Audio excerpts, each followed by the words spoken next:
And we're back, ladies and gentlemen, for another episode of Rogue Actions. Hope you guys' week is going well. Holy crap, Shawka. There's so much to talk about. I don't know how we're humanly possibly going to get all of this in one video. This is literally probably a month's worth of podcast talking information. It's crazy. There's I'm so gonna much. let my mouth just run ragged all over the place for him, and we're gonna see what happens. Isn't that what you normally do? Pretty much. I was gonna say you're kind of like Boss Nass. Yeah. Go Gungandalorian. Ladies and gentlemen, we've got a lot to talk about, guys. A lot to talk about. So we're just gonna dive right into it. Of course, you know the drill. Like, follow, subscribe, all that fun stuff over here. 3 videos over here. 3 videos. God, why do I keep saying videos? I'm not gonna edit this. 3 topics over here. 3 topics over on Shawka's channel. You gotta like and follow both channels and videos to see the full story, and you won't want to miss it because, like we said, there's Make sure you follow those videos. there's guys. a ton. Follow the videos. Yes, follow the videos. All right, jumping right into, of course, the mini meme. Rex during Order 66. I don't know. I can't do this. I gotta fight so hard to not do this. Cody during Order 66. Shame. Kill him. Shawka, I think you outmoved me for once on this one. I did, yeah. We were looking at this, and Ram was like, I don't get it. And I was like, what? I actually get a reference and you don't? This is crazy. Yeah, I believe it's from Hot Fuzz. I get some of these movies confused because there's a lot of similarities between them. Yeah, basically the basic premise is that Cody just didn't give an AF, if you will, and just was like, and that's what we see in the movie there, versus Rex, who was all emotionally traumatized. His inhibitor chip was more firm than the other one, than Rex's was, I guess. I don't know. Yeah. It's been years since I've seen Hot Fuzz, like decades. So Great movie. it is a good movie. We'll get all these comments afterwards and be like, it's not Hot Fuzz, it was the End of the World or whatever. I don't know, whatever other movies Right. were done by the same people. But yeah, it's the same concept, guys. We get the reference. We understood the reference, sort of, after having it explained, so it wasn't really funny anymore. But anyways, Bat Dad, congratulations on yet another victory. This is what, 5? I think 5 weeks in a row at this point. Bat Dad is just taking it away. I don't know if there's anybody that can dethrone him at this point. So if you guys if you're up to the challenge and you want to try to dethrone Bat Dad, join my Discord, go into the Rogue Actions meme section, put in your meme, me and Shawka will vote on it and see if it dethrones the legendary Bat Dad. Alrighty, so the next topic on the list is Dark Ray. However, at the time of this video posting, the 9th anniversary event starts. So I'm going to just briefly run over the anniversary portion so that you guys know what's going on. And then we're going to get right into Dark Ray. All right. So the 9th anniversary obviously starts on the 18th today, at the time of this video being live, ends on the 24th. Double drops starts on the 22nd and 26th. So start hoarding your energy. I'm gonna start hoarding my energy and just do the minimum requirement for tickets, obviously. Double drops is going to be on everything: light side battles, dark side battles, cantina battles, mod battles, and fleet battles. Not the mod challenges, so you can't get any extra mods there. But and then the anniversary box gift compared to normal anniversary boxes, I don't feel like it's terrible. I feel like it's pretty standard to what we've had in the past. Pretty standard. I don't feel like maybe we've had Amis in the past. We typically get a full Zeta or more. But the 2 Amis is huge there. I know for you, since you don't seem to have Bo-Katan Mandalore, some of these shards might help you. I don't know. Are you all maxed out on them? Shards don't do anything for me. They're all of my Rex are at Relic 1 right now for bow.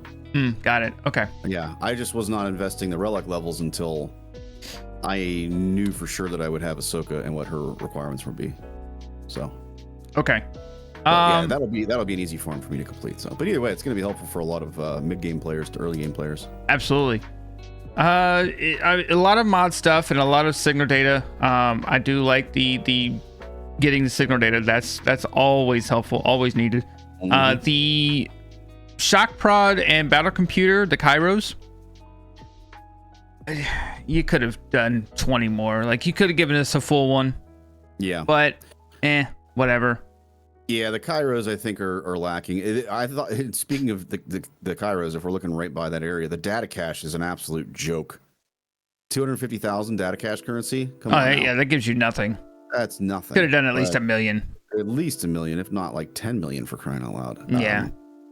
I'd be okay with 1 million, but man, that's literally a joke. Yeah, data cache is garbage.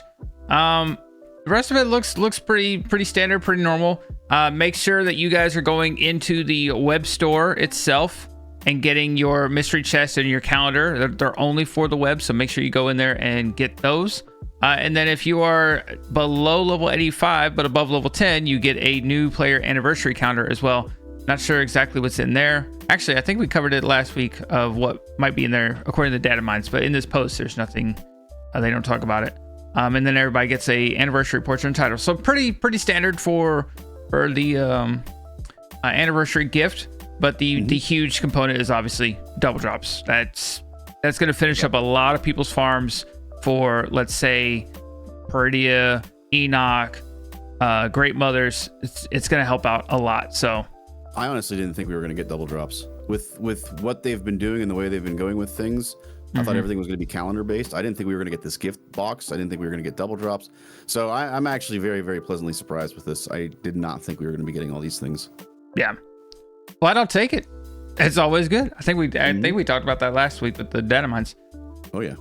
So going first into Dark Ray, and we're gonna kind of skim over this a bit and talk about her impact, and obviously we can go over her kit a bit. This was not a character I completely expected to come to the game, nor did I really care. Did anybody expect her to come to the game? I mean, let's be honest. She had what, 20 seconds of screen time? Not even 20 seconds. Yeah. It was like 5 at best. I mean, the coolest thing about her was her vampire teeth and her like hinged double-bladed lightsaber.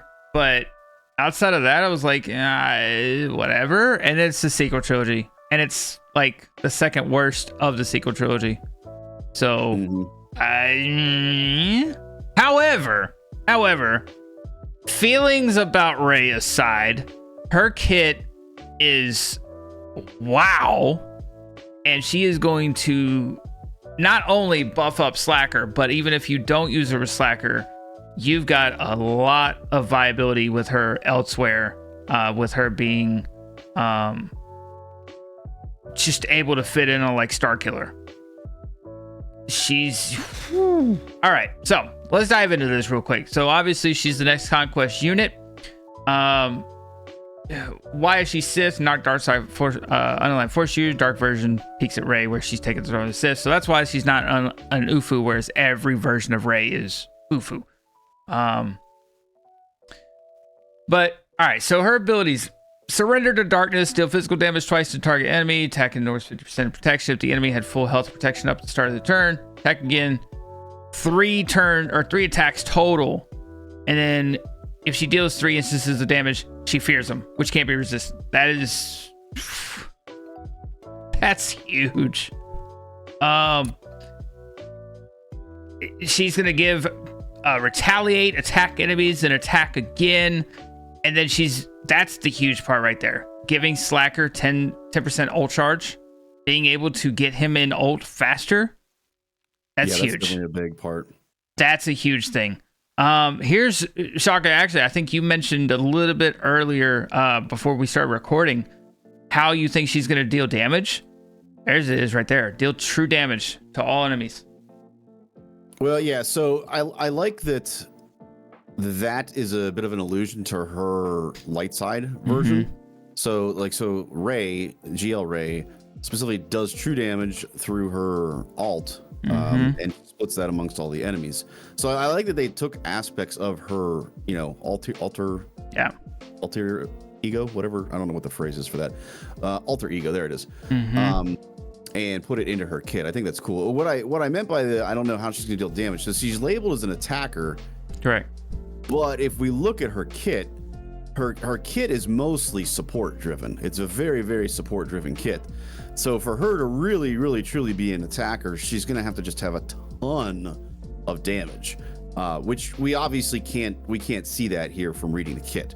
We have to see it actually on paper and see, what that damage is going to translate to in actual matches. But it's not like she's got like stuff where she's assisting every time somebody uses a special, or she assists every time somebody is under stealth, something like that, where there's just a ton of extra attacks out of turn. Right. We're not seeing necessarily a lot of attack elements in her kit.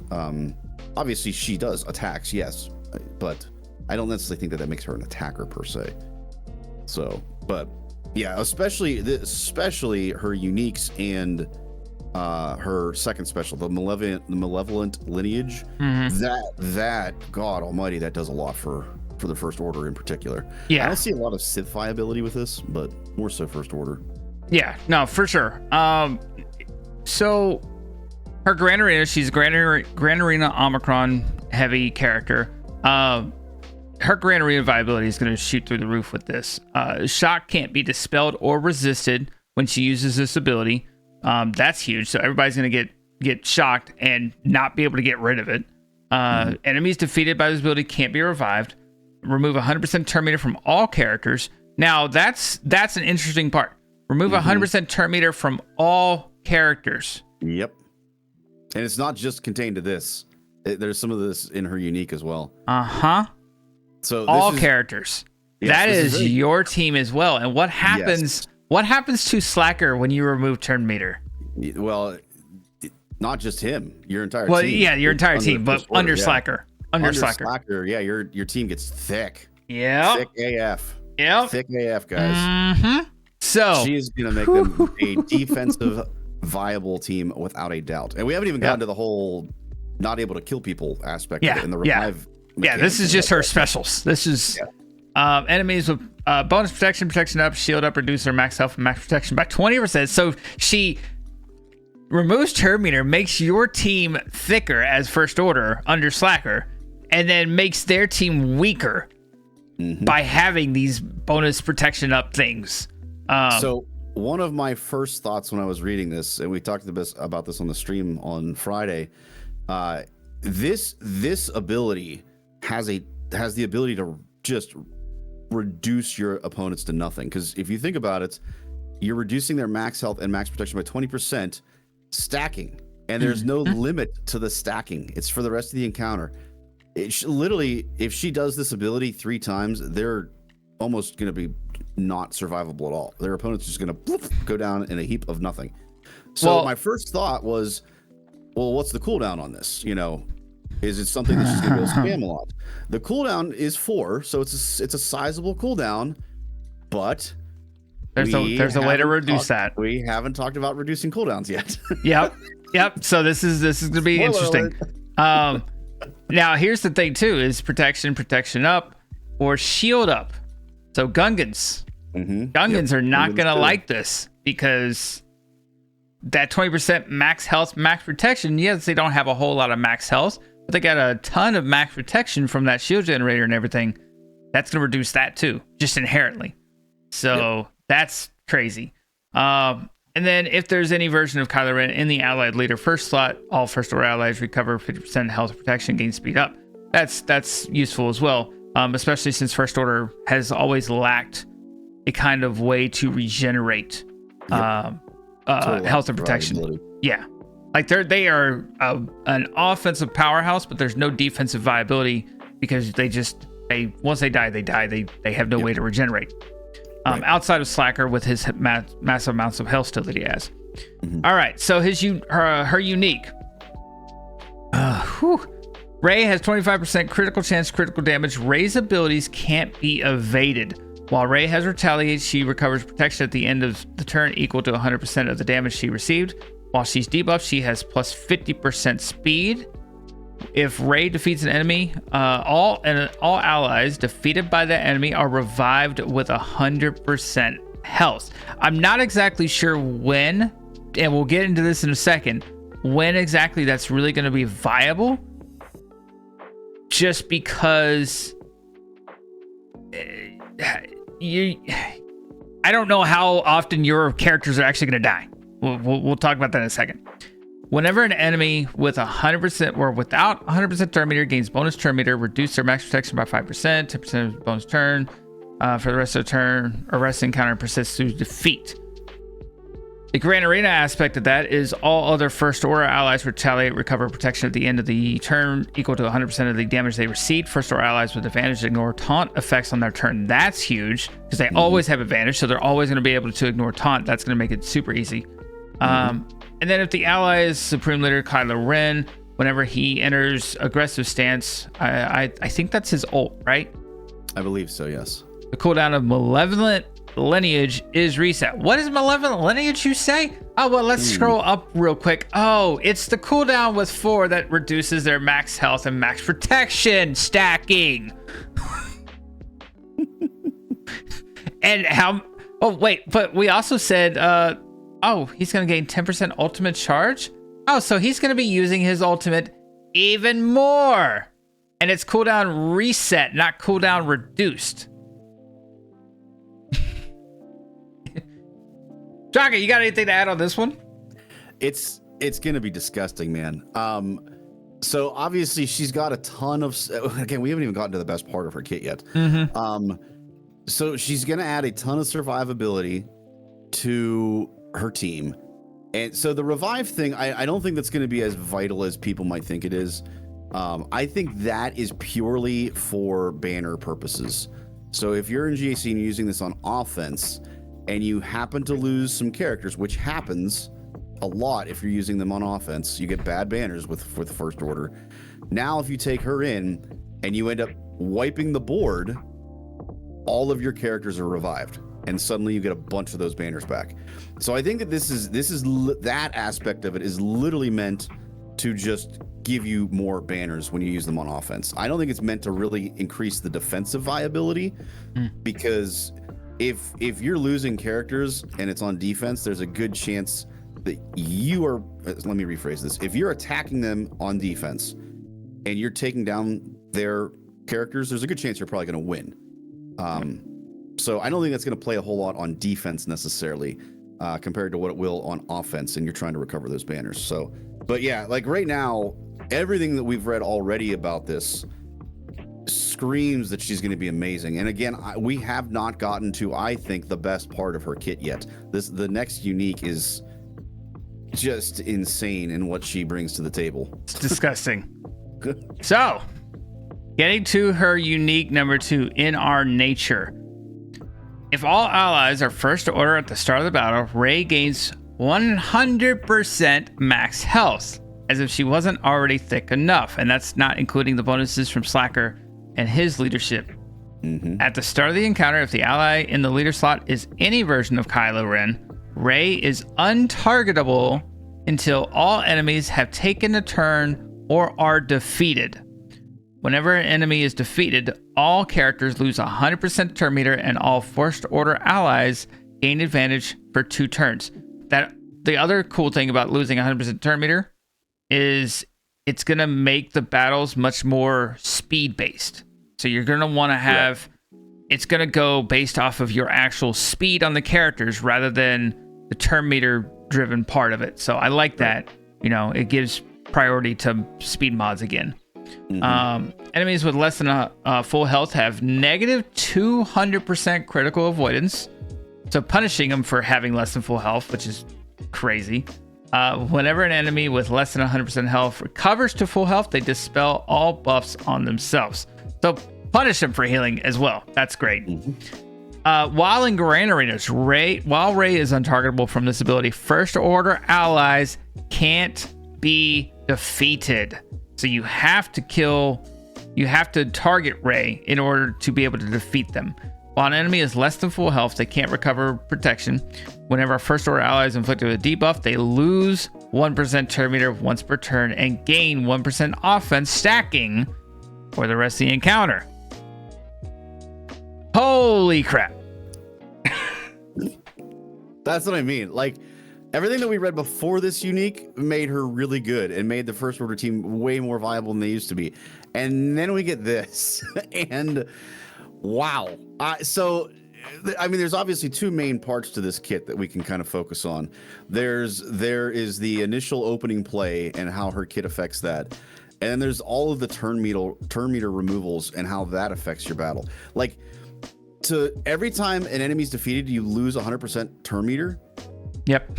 Every time that happens, you're not only going to be gaining all of that thickness that you're going to gain under a slicker lead, but you're also going to be gaining 1% offense for every single instance of that happening as well.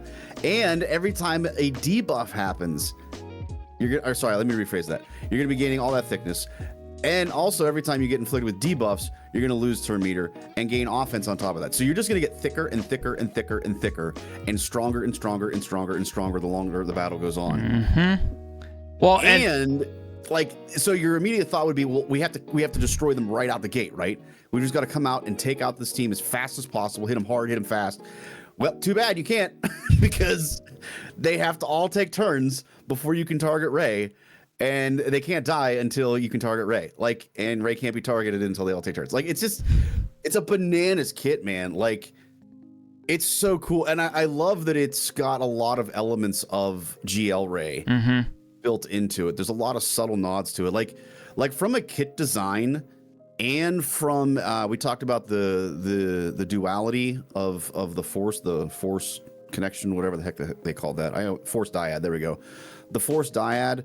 I do love that for GL Ray, we got basically a light side variant of Slicker. And now for Slicker, we're getting basically a light side variant or a dark side variant of Ray. And it's very cool that there's a lot of parity between those two versions of those two characters and their lifters. So at first, when I first saw this, I was like, this is dumb. This is so dumb. Why are we using a character that has 5 seconds of screen time at best instead of something like Snoke or something else? But actually, then when I step back and look at it and thought about this and how it's somebody in the chat had said it's like a what if of Star Wars, and it really is. And I actually think this is really cool. I think this is a really, really, really cool kit. I think it's a really cool design. Kudos to, I don't know who designed this specifically, but whoever designed this kit, man, it's just really neat. There's a lot of cool Easter eggs built into it. Just massive shout out to them. I think it's really neat. I think it's a really cool thing. I look forward to it being in the game personally. It is a really good kit. And again, I hate the sequel trilogy just as much as anybody else. I'm not an advocate for it at all, clearly. But this is a character that you're going to want to have. Couple snippets. The way this is phrased, and maybe someone in chat can correct me, but the way this is phrased, whenever a first order ally is inflicted with a debuff, they lose 1% turn meter once per turn. I'm reading that as they lose 1% turn meter once per turn. However, gain 1% stacking offense for the rest of the encounter. That's anytime they're inflicted with a debuff. Are you reading that the same way, or am I just... Because I feel like if it was once per turn for the whole thing, it would say it after this, or it would say for the total part. It only says it right after the 1% turn meter, not the offense stacking. The way that I read that, and I can't think of a specific example off the top of my head, but the way that I would read that is if there's any instance, so we have a lot of instances where buffs are put onto characters multiple times within a turn. So for instance, with Adrad, Jabba, sometimes if things are removed, things are gained kind of a situation. So that's an instance where you can receive buffs multiple times within one turn. That's kind of the way that I'm reading this. I can't think of a specific incidence where you're gaining debuffs multiple times during one turn specifically. If there's anybody in chat that can think of an example of that, let us know. Lord Vader? But...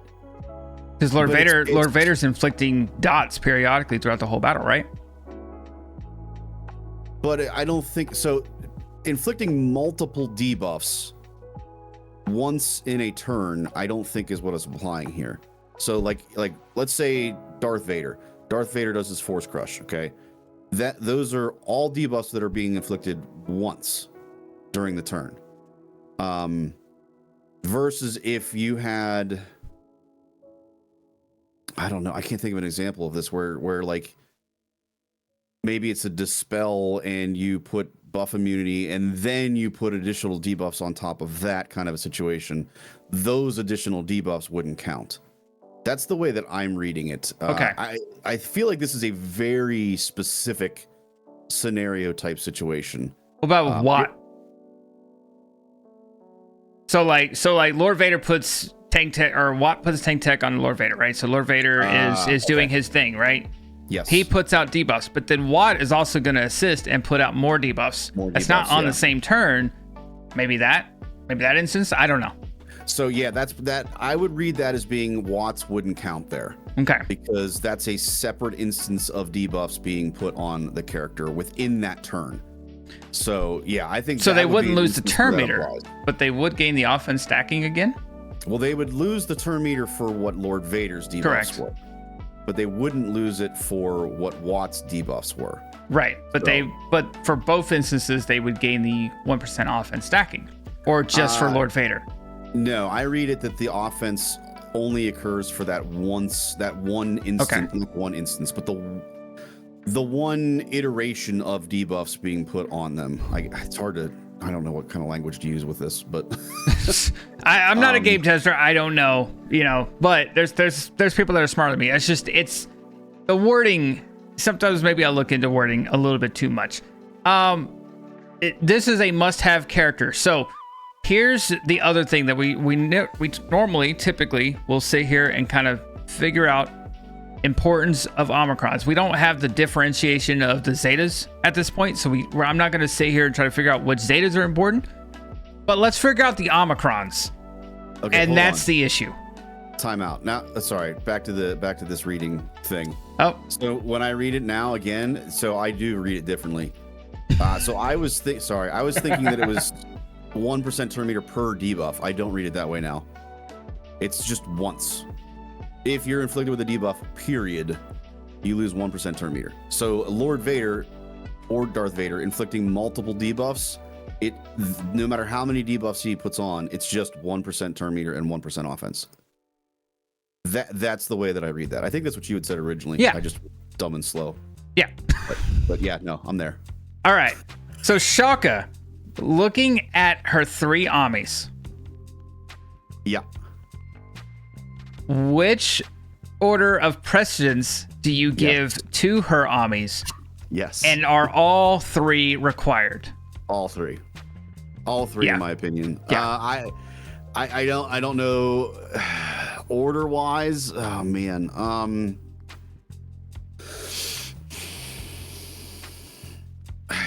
Probably the special is the last one that I go with. Yep.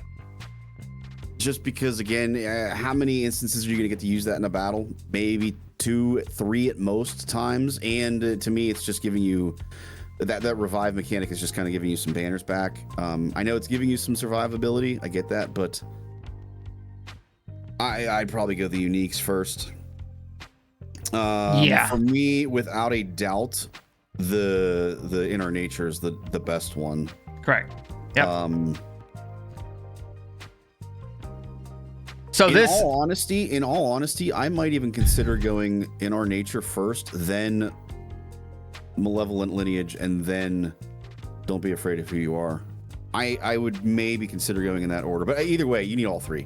You need all 3. Yeah, they're all really good. All 3 are required, but you definitely go with in our nature first. If you can only afford one Ami, you definitely go with that. That makes the untargetable, they can't be defeated ability, that makes them defensively viable at that point.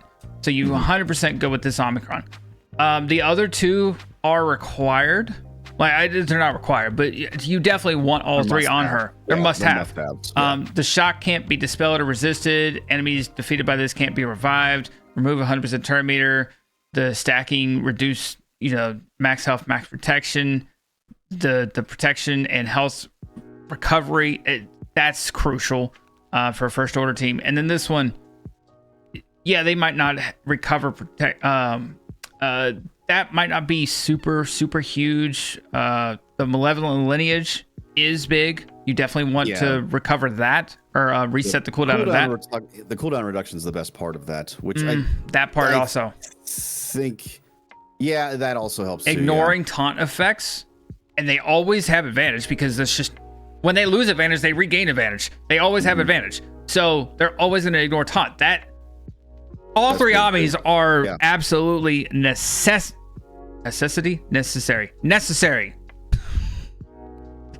They're all required for this one.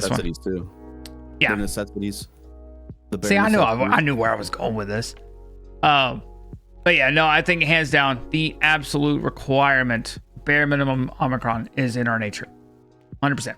Guys, let us know down in the comments below what you guys think about Ray, her kit. We don't have any actual gameplay footage of her yet. Those will obviously come out a little bit later, but she's going to start dropping in this next conquest, which as of this point is what, 2 weeks away? So yep. I'm actually surprised they dropped her kit this early. I'm not, because Thanksgiving is coming up. Yeah, but we're still a week away. Yeah. I thought it would come out next week. I didn't think it would come out this week. I thought it would come out next Friday or Wednesday. I think they're probably trying to leave all next week for the eras. The era stuff. Which, speaking of which, we're going to get right into it. And normally, yes, this is already a very long video. We're aware. Brace yourselves. Because this next post is so much that we cannot just define where to start and end it for the continuation of the videos. So me and Shawka are literally just going to talk about the post and our thoughts on it. And we'll go from there. And where we end and pick up on Shawka's videos, where we end and pick up on Shawka's video. It could be a 50-minute video. It could be a 20-minute video. Who knows at this point? We're just going to dive into the post. So, hope you guys are along for the ride. All right. So, the Eras Tour, as they have called it. Shout out to, I don't know who did this. Eggnards, yeah. Eggnards. So he's on YouTube, and is he on Twitch too, or is just YouTube? I don't believe he streams on Twitch. He's been on like the Three Scoundrels and Cantina and stuff like that. So you can see him on Twitch, but he doesn't necessarily stream on Twitch that I know of. Got it. All right, so he made this new update for dummies, and that is huge because, well, I'm not going to speak for Shawka, but this guy right here is a dummy. That is for sure. I'm sitting here reading this post. I'm like, is there a condensed way that I can? And Shawka was like, yeah, there absolutely is. Look at this. I'm like, whoa, this is great. To put it in perspective, we went over this on the Friday stream when it dropped, and it took us, the Wednesday stream, and it took us 3 hours, and we didn't even finish it.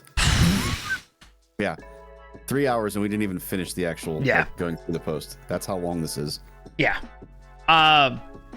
All right, so let's break it down. It's broken down into sections, so let's start covering the sections, right? So you have the content cycle. So the way that this is defined, the eras are 12-week thematic content cycles split up into episodes.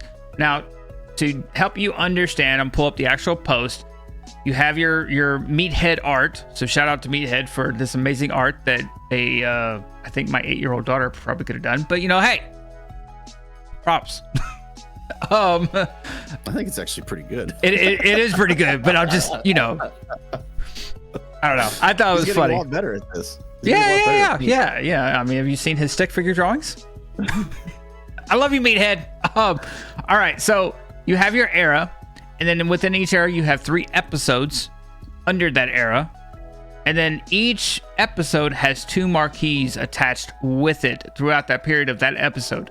All right, so episodes are 4 weeks, so you're gonna have like around a 2-week cadence of each marquee. You're gonna have 12 episodes in a year, and then you have 4 eras a year. I think is how they split it up. 3.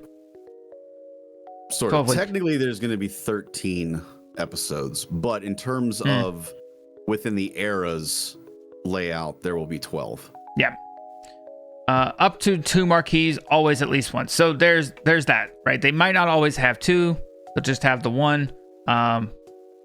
But it's always going to fit the way that they've defined this. It's always going to fit the era and the episode that they're in.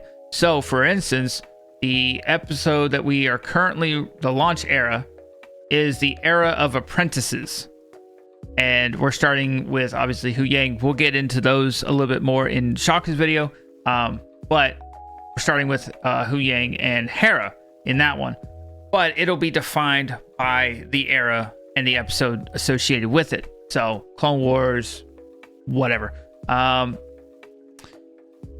There's an additional 13th episode. Like Shawka said, it will not consist of any marquees. Conquest characters can sometimes be part of the thematic area, but you will not usually be associated with it. And that's just so that they give flexibility to what they want to do in Conquest versus what they're doing with the marquees and the episodes and all that stuff. Each era should contain an event journey level character, but wording suggests sometimes they may choose not to. So that's I mean, what are your thoughts on this, on the content idea of this? So from a schedule and layout and thematic aspect of things, I think it makes sense. They've already kind of been doing this with Naboo. Like when Naboo hit, and even to some degree before that with Endor and the 30th anniversary, you know, they've already been kind of following these themes and everything else, and they just haven't had a set schedule on how that they do it and approach it and everything else. And I think this to me, this screams someone up top that wants to look at data and wants to know what is working and what is not working. Said, how can we know what works and what doesn't work when we don't have everything being consistent? Like, so as an educator, data is a big thing that we do, and we always talk about implementing things with fidelity so that we can look at data in an objective manner. And if you're not implementing these things and these procedures with fidelity, then your data is skewed. So I think this is really an approach and an attempt to make things just very, very consistent, so the data they're getting up top is a good, accurate description of what's happening within the game. Yeah. So I don't think any of this is game breaking whatsoever. I think it just makes sense. It's stuff that they've tried to do, I think, and now they're just putting it onto paper and into a fully fleshed out schedule. So I have no issue with it at all at this point with this stuff. Yep, I do like it. I do think it's consistency is always a good thing. Something that we can kind of expect and anticipate.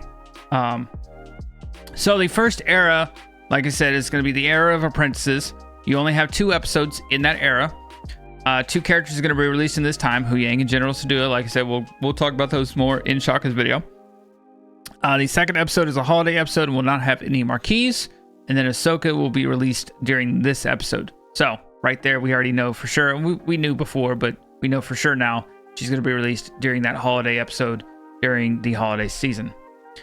The first full era. So this is where the actual era and the 3 episodes and the 6, or however many marquees tie into it. All right. So first full era, the era of the Cavalry. That starts on January 14th. It's going to include 5 new Bad Batch Season 3 marquees. It will make use of the mercenary tag. And then there's no mention of a culminating unit. So we don't know for sure yet if we're going to have a hero or journey guide character type thing at the end of that era. But we for sure know that we are getting 5 new Bad Batch. And that's not to say that that's the only thing we'll get. That's just what they have said that we are getting. What are your thoughts on the first 2 eras that we're coming out with? I was a little surprised by the Bad Batch one, to be honest with you.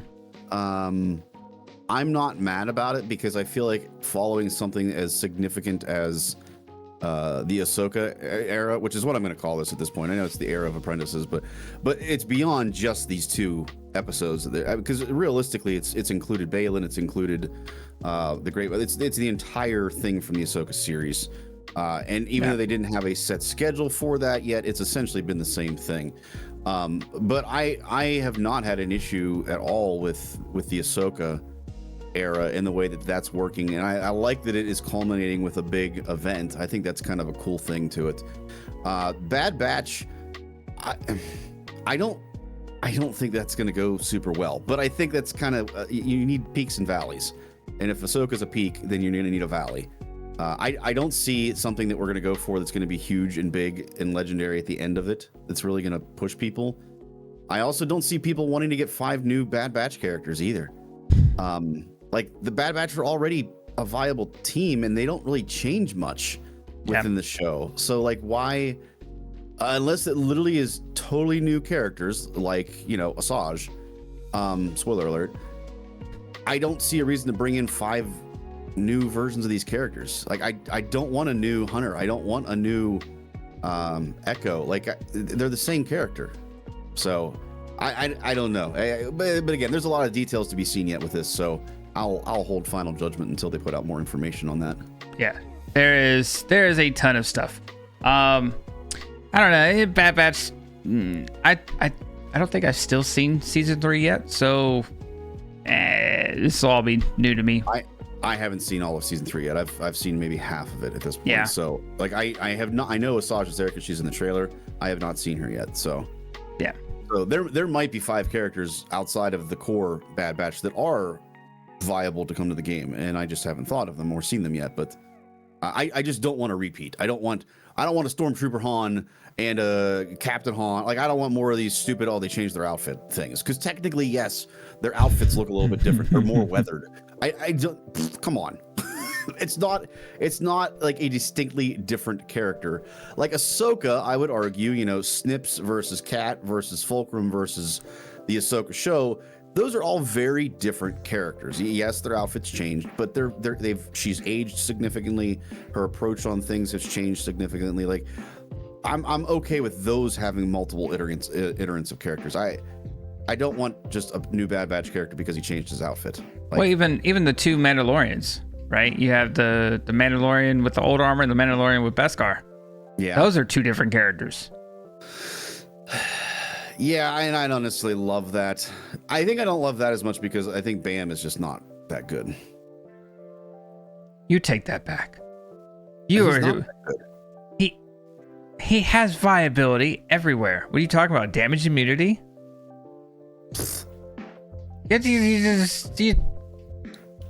I don't want to hear it. You don't know what you're talking about. OG Mando is better than Bam. I will say that because the instant feat, but the instant feat just cool. It's just cool as hell. Meter to the rest of his team. Like, nah, there's so much more that's better in his kit than Bam.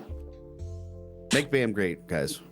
They're doing that for Bo, but whatever. You know what's funny is you make Bam great, but then you put him with a Bo-Katan Mandalore team, and he is great. You just don't have Bo-Katan Mandalore. Yeah, I get it. I'm not dying on this hill. All right, moving on, because there's a ton to talk about.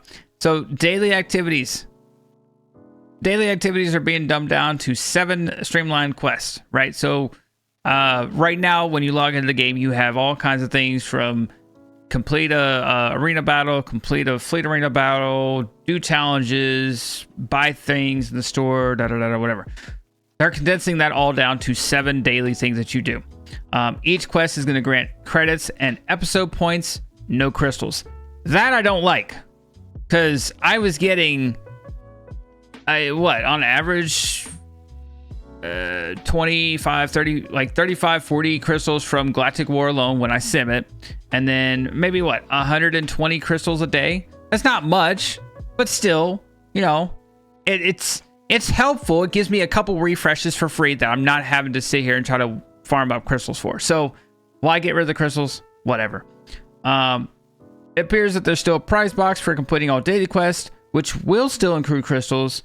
Graphic shows grants 75, but it's unknown if it's randomized or if it all would be 75. I hope that, as much as I wouldn't mind for it to be 75 if it's going to be consistent. Part of the cool thing about completing the challenges every day was like, oh, I might get 5. I hate my life. I might get 150. I feel really good.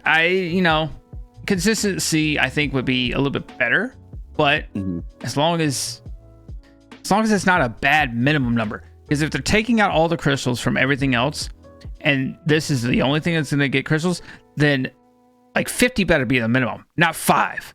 If I do all these damn things every day and I get 5 crystals, I'm gonna be very upset. I don't know. It's a little hard to pass final judgment on this aspect of it. So yeah, the episode tracks are a bit. So to be clear, guys, the episode tracks versus the daily activity rewards are 2 different things. They relate to each other, but they're 2 different things. I'm not that terribly upset about the daily activities and the rewards on that, just because it's now going to be a lot easier to achieve these daily activities. So I'm okay with basically they're shifting the rewards from a short term, aka daily, to a long term, which is aka weekly/monthly. Some of it's weekly, but really they're focused on the monthly aspect of it. So if you do your stuff over the month, you get bigger and better rewards. Versus when the game was first created, it was more about being in the game every day. So I think they've just shifted their scope of focus. Back then they wanted people to constantly log in every day. Now they're, I think, more conscious of burnout, and they don't want people to burn out on the game.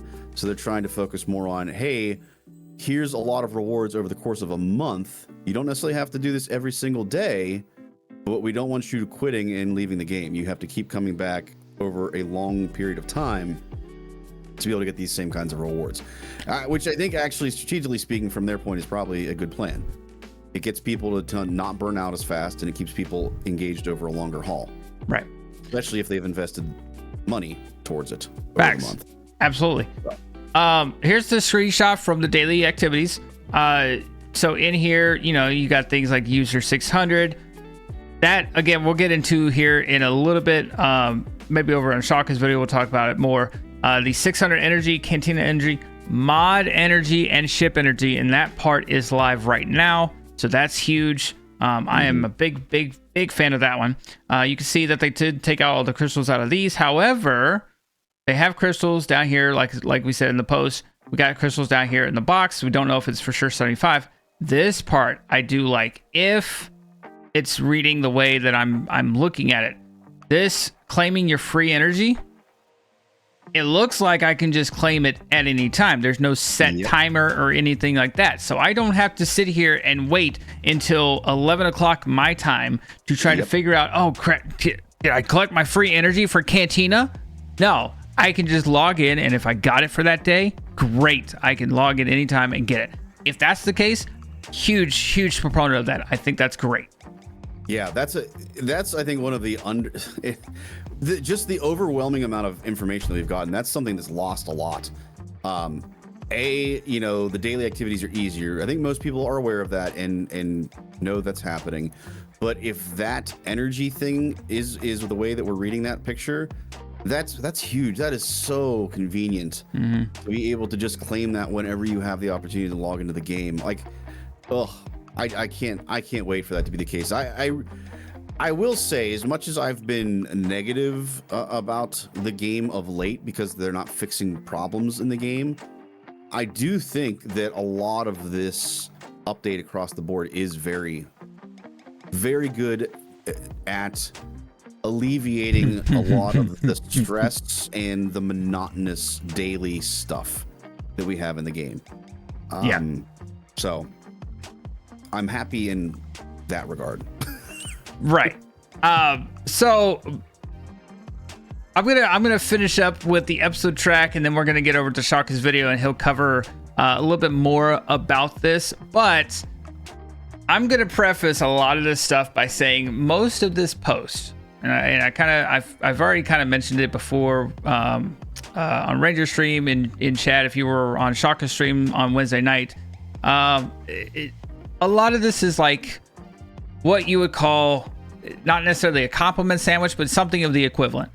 It's nice things that we all really will like and want to see, with some stuff that there's cause for concern, and then kind of finishes with some more nice things that we all really kind of want to see. And so a lot of the stuff in the middle kind of gets lost because, oh, but look at the shiny, look at the shiny, look at the shiny.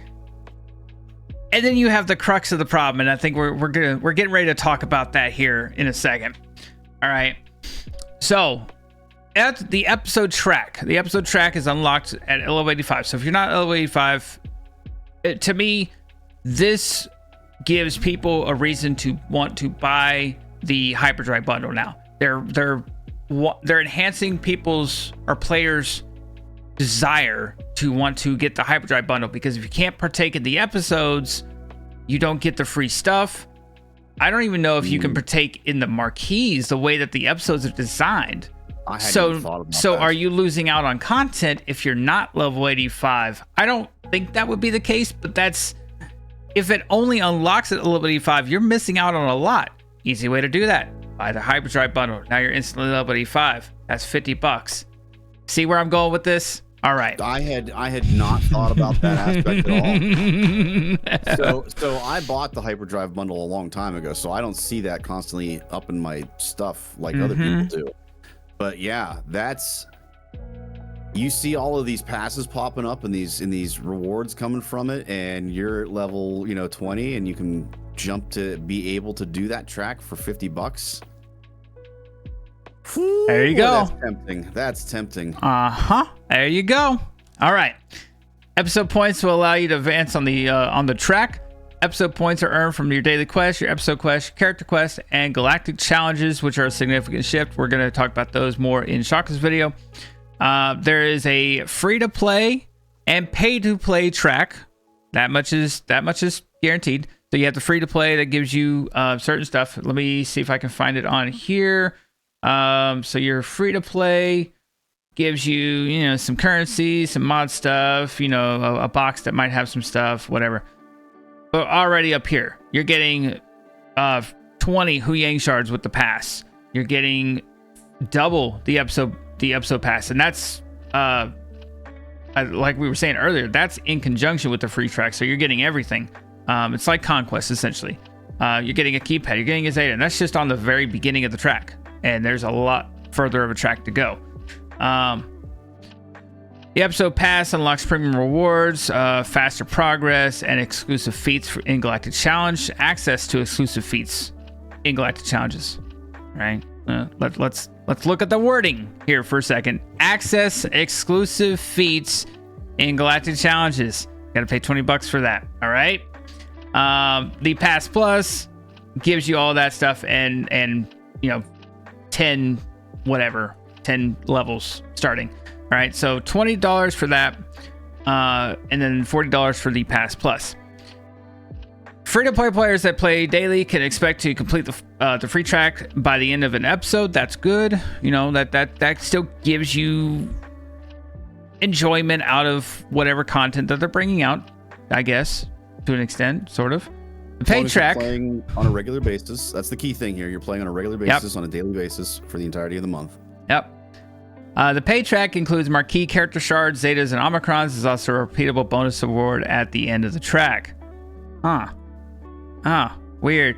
So you get even more stuff that you can repeat, like repeatable content almost. Crazy. Marquee shards for both characters in an episode will appear. First marquee will appear on the track first, while the second will be exclusive to the Pass exclusive episode quests. Man, really kind of shoving down the buy this pass thing, aren't they? It appears that completing the free-to-play track will award rewards roughly equivalent to 4 red crate and 4 gold crates of Galactic Challenges. Note that Zetas and Omicrons are specifically mentioned and shown in the paid track graphics and are both not mentioned or shown in any of the free track graphics, so it remains to be seen if you're actually going to even get Zetas and Omicrons from the free track and not the paid track. But wait, I was getting Omicrons and Zetas from Galactic Challenges by doing tier 8 to tier 10 box. So now I gotta pay for even more. You see where I'm going with this? And there's more to talk about, guys. We're gonna jump over to Shawka's video right now and discuss even more, but I don't like where this is going, hence the compliment sandwich. I think a lot of people are looking at all the light stuff and they're kind of missing on what all is potentially on the table, what all you're potentially missing if you don't pay to play. And I like that. Shawka, you got any last thoughts before we head over to your video? There's lots more to come, guys. Lots more to come. Yeah, you might see a Shawka rage. Just spoiler alert. I'm gonna try not to. I can't guarantee anything now. I don't usually rage on YouTube, but there's a potential that a Shawka rage may occur, guys. There's a potential, guys. Like, comment, subscribe, all the fun stuff down in the comments below. Let us know what you thought so far. Click the link for Shawka's video. We're going to jump over there right now and continue the conversation from exactly where we dropped it off. We'll see you over there. Until next time, Squadron dismissed.